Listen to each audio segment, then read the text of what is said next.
How to delete Snapchat messages the other person saved.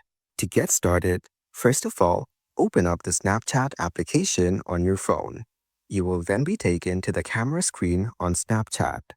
Here, you can take snaps and videos and share them with your friends on Snapchat. On this screen, go to the bottom panel and tap on the chat icon.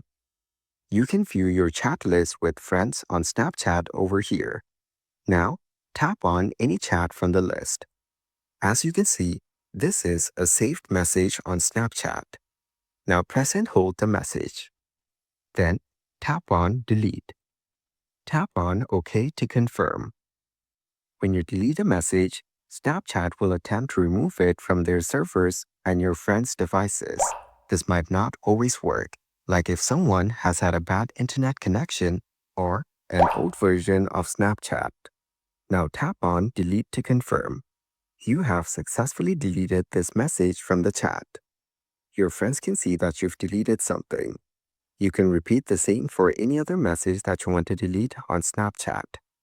Following these steps, you can easily delete Snapchat messages the other person saved.